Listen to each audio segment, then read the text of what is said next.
Ladies and gentlemen, what's going on? Welcome back to Pokemon Alpha Sapphire. Now, if I'm right... Oh. I'm pretty sure you're meant to get more items from this guy, but clearly I was wrong. I've been saved by your actions, but... Oh, never mind. I was wrong. I thought this guy gives you, like, damp rock and stuff. Oh no, never mind. Yeah, what's going on? Welcome back to Pokemon Alpha Sapphire. Last time, we fought May, which was difficult, and saved the people at the Weather Institute. Today, we are kicking things off by doing a little bit of fishing. We are picking up a third team member today, and I'm just going to start going over this Pokemon now, because in the original games, this Pokemon would only be available through fishing on 6 random water tiles per day, and on this route alone. Every day the tiles would change, and just because you're fishing on the correct tile doesn't guarantee that you'll encounter this Pokemon. You have to check each tile multiple times in order to like actually come across this Pokemon, and that was only 6 tiles in the entire route. In Oras, however, this Pokemon has a flat 5% encounter rate with any rod on this route, with a special exception. During the daytime, if you fish underneath this bridge here by the Weather Institute, you are guaranteed to fish up a Feebas. Now, like I said, this Pokemon was ridiculously rare, but this method definitely helps to catch them. It also makes shiny chaining ridiculously easy, especially if you have a Pokemon with the ability Suction Cups. And it makes it a little easier to get the gender, ability, or nature that you want too. Now I'm just going to quickly overlay some additional footage here, because if you find this method isn't working for you, then like I said, it only works under this bridge during the day. If you fish around the rock by the Mimic Circle at night time on the same routes, you'll also find Feebas 100% of the time. So just remember, daytime bridge, nighttime rock. Now, Feebas here has abysmal stats, but since I'm picking it up for my team, I'm not actually going to be evolving it just yet. But for such a rare Pokemon, its evolution is actually pretty decent, and I'll leave it at that. Because some Pokemon, kind of like Surskit and... what was the other one? Surskit and... Skitty, that's the one. Their evolutions and their Pokemon, they're ridiculously rare for like no reason. However, this Feebas, I've got a feeling, is going to become a very good team member for us. So it's actually pretty easy to catch. His base capture rate is only like 200, well, it's 255 out of 255. So it's the best capture rate you can get. And yeah, there we go. Feebas, we're definitely going to be picking this up for the team. I'm not going to be grabbing another one just yet, because I've still got to record the bit of footage for me going and grabbing the one by the rock at night time. So a bit of a sequence break there. But I am going to call this Feebas Milo Bellus. This is actually the French translation. Well, not the French translation, but the French name of Feebas. And yeah, so Feebas used to be a ridiculously difficult Pokemon to catch back in first gen, or third gen even, when it first came out, but now much easier to get. Repellent's effect wore off. We're not actually going to find any more wild grass in this route, so I'm not going to do that. I am, however, going to bring Feebas along for the ride. Just for a little bit. I did have to switch out to my Tentacle there, as you saw, so I'm going to have to do a little bit of box organization. So obviously I want to keep Manectric and put Breloom back. Feebas is now here, so I want to put Geodude back, actually. Hang on, why is Geodude there? Because Tentacle goes there. I can't ever remember where these Pokemon go. There we go. Can't remember which way round these are either. Rocky, Quakezilla. I think it was actually that way round. I don't know, which one's closer to leveling up? Because that will be the one that's I've left for... Okay, so... Rocky? No, which one is this? This one's Rocky, yeah. Oh no, Quakezilla. Quakezilla is meant to be Golem. I'm getting very confused here. And yeah, so we got Feebas with us, and I was going to bring another Pokemon, but I can't remember what. Is there just another single Pokemon we have that evolves on its own? Because that would be ideal, but there isn't, so...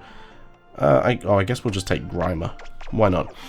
Okay, so the way you evolve Feebas is a little bit weird. In the previous versions of X and Y, they brought in a different method. There would be an item you would get, which you can't get for quite a while in this game, called the Prism Scale. And you just give it to Feebas, who would hold it, and then you trade Feebas, and it would evolve into its evolution. However, in the original games, the way you did it is through Pokeblocks. And that's the way we're going to be doing it, if I have enough berries. So, the way you need to evolve Feebas is we need to get... can I sort by just blue blocks? Okay, so we're going to get as many blueberries as we can, and hopefully we get enough Pokeblocks out of this. If not, I'll be... Oh, yes! And the plus blocks will definitely help, because we need to max out Feebas's... Wait, is that blue? Oh, that's green. I don't want to put that one in. We want to try and max out Feebas's beauty stat for contests. Now, it doesn't actually have to be maxed out. It just has to be very high. So if this doesn't work, then I won't be too disappointed. And I've got a feeling that if you like mix berries up a little bit, it makes it a little bit easier to get the pluses, but I'm not overly going to be disappointed. I just want to make sure that I don't run out of a particular type of berry. Like, I'm going to just put in all... I think those are Oran berries, or Chesto berries? Yeah, Oran berries. So I've got at least one Oran and one Chesto berry left, because I don't want to run out. They are quite common to find on Pokemon, but... Oh yes, more pluses. Fantastic. But I don't want to run out of them. Okay, so let's give, first of all, the blue pluses to Milobels. And the blue pluses always put up beauty up by quite a sizable amount, whereas the blue sort of normal ones will only put it up by a variable amount. I'm not quite sure how it goes, but I think the pluses always put up by like 5 points, and the normal ones will put them up anywhere between 1 and 3 or 1 and 4. I don't know exactly how much you need, but we'll soon find out. I'm just going to use all of the blue plus Pokeblocks that I have to do this, and hopefully when we next get into a battle... Actually, that's put it up by quite a big chunk. I remember actually when I did my sort of like test playthrough of Oras, I actually counted exactly how many pluses and non-pluses I need in order to do this, and I've got it written down somewhere, but I can't remember. So unfortunately, I'm not able to check that. All I know is that if we just keep throwing Pokeblocks down this Pokemon's gullet, then it will eventually get close to maxing out. Like I said, you don't need to actually put it all the way up, but it's just easier to see. And you see, in the previous games, in the first original versions of Ruby, Sapphire, and Emerald, you could only feed so many Pokeblocks to a Pokemon before they wouldn't eat anymore. This is not the case in Oras anymore, and because Pokemon had different, like, tastes, sometimes they didn't like the taste of a blue Pokeblock, so you would spend hours on hours trying to hunt down a Feebas and then get one which you can't even evolve anyway because it doesn't like blue Pokeblocks. However, I'm fairly certain that this is pretty much close to being maxed. In fact, it is maxed because you can see the circle or the shine behind the beautiful, so I think... Oh, it won't actually eat... Oh, it will eat more. But yeah, it won't do anything else. So we have now maxed out the beauty for this Pokemon, and it means we can evolve it next time it levels up, which I'm very happy about. So let's get on with some wild battle, or some Pokemon battles here, because not only are we catching a new Pokemon today, but we're evolving it into our team member too. At least I hope we are anyway. I mean, we're pretty close to the next area, so I don't actually know, and I don't know if we're going to face enough enemies to actually beat or get enough to evolve this Pokemon. So yeah, Feebas. I really like Feebas. I really like its evolution, and I am so glad they made it easier to find in this game. Don't get me wrong, it was cool having the challenge last time of trying to find it, but yeah, don't get me wrong, I've got every single Pokemon in Pokemon Bank right now, so if I really wanted to get a new Pokemon, or a certain Pokemon, then I would just breed it. Looks like that's all we're actually going to come across. And why is there a path to the left there? Very interesting. Let's grab these Pomeg berries here. Okay. And annoyingly, it looks like there's no more wild battles today, so we're probably going to have to evolve Feebas next episode. Okay. More Pomeg berries. Because I believe we are now in the next town, Fortree City. First stop is always to head into the Pokemon Center and heal up the one battle we did.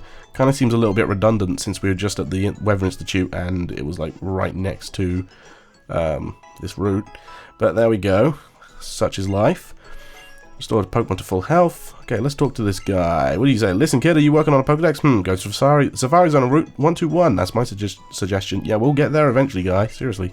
Did you know that you can do different stuff with QR code patterns on the PC in a secret base? You can create a QR code of your secret base or find someone's secret bases with QR code. You'll see a lot of people mention secret bases in this town. Yes, I know how it works. Great. Devon's Pokénav Plus is the best, right? Yeah. What's great about this town as well is it's finally going to allow us to fly, which is going to be fantastic. These homes are built on trees, perhaps because of all that lifestyle, everyone seems healthy and lively. Why, even I do. It's as if I've grown 30 years younger since I've moved here. Fortree City, the treetop city that frolics with nature. So yeah, we have the Pokemon down here as well. Let's see what sort of interesting stuff we can buy. Oh, there's no special counter. Okay. So is it just going to be normal supplies?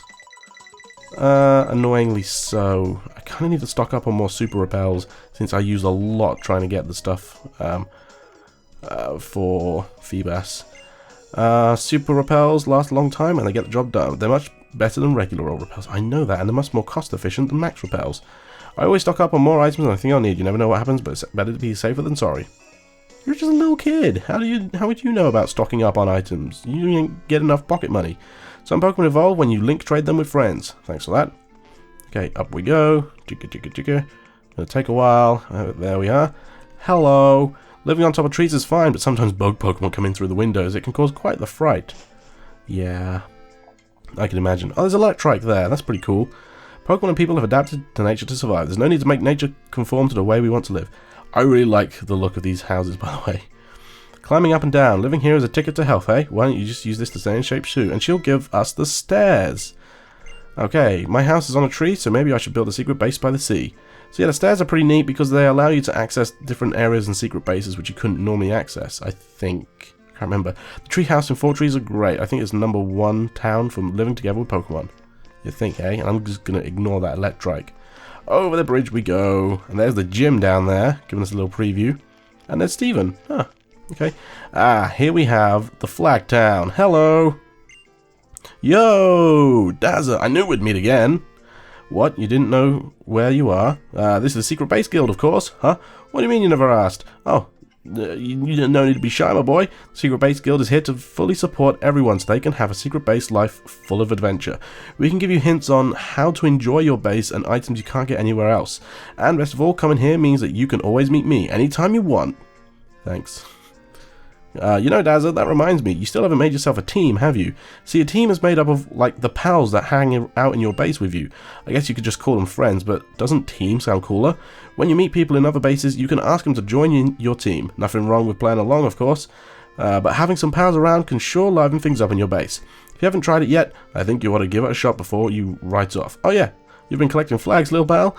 Here at the Secret Base Guild, we assign ranks to all the teams based on how many flags they've managed to get. See? The more secret bases you find and the more flags you snag, the higher you and your team will end up in the ranking.